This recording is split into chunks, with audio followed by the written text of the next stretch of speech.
I'm Olivia Saez. This is Real French Food, and we're making light but hearty meals. And all you need to do is make a soup. And believe me, the soup will fill you.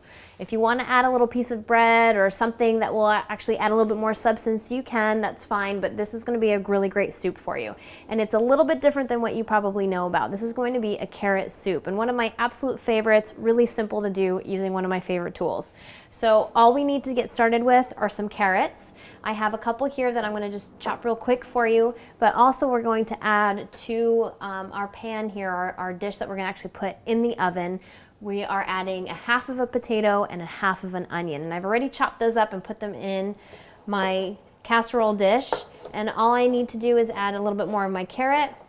And these pieces can be coarse. We're actually going to puree this dish, so it doesn't matter what the pieces look like, what sizes they are. You just want them to be small enough so that they cook through. So if you have a thick, big piece like this, you want to cut it thin. A thinner piece like this, you can cut it a little bit different size, and then eventually they'll cook pretty much at the same rate.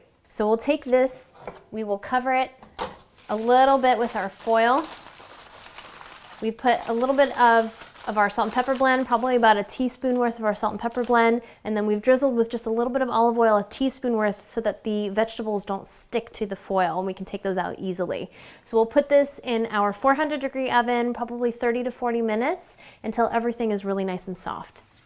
So in our pot, we're going to dump all of these ingredients. Really, really easy dish to do. I love doing this dish because now this is clean, and I don't have to wash it, and I can just throw out my foil.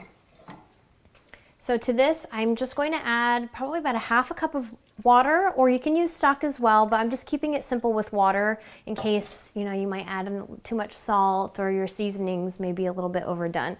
At least this way you can always add a little bit more.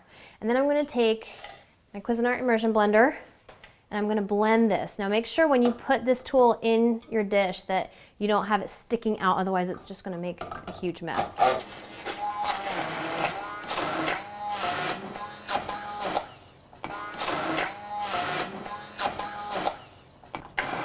Okay, so I like the soup relatively thick and chunky. I like to have bits of carrot and onion and potatoes still in my soup, so I'm going to leave it as is, but feel free to continue blending if you really want to make it smooth. It could probably stand another half a cup of water or liquid just to make sure that it's really nice and smooth. But I'm going to go ahead and snap this part off and watch. I love how this thing is so easy to clean. I'm just going to tap it off and throw this in my dishwasher. Love it. All right, so we'll move that to one side. We'll let this just simmer lightly, just so it's nice and hot, and then we'll be ready to plate our soup. So I'm going to just put a nice heaping portion, and this is hearty. We have some really good carbohydrates from our potato, all the nutrients from the carrot. I mean, you really have a hearty soup here, and it's plenty to eat. If you'd like, I love throwing a nice piece of sourdough, fresh sourdough right on top. So here you have an amazing soup, nice hearty light dish, and perfect if you're trying to lose some weight. So here it is, and à votre santé.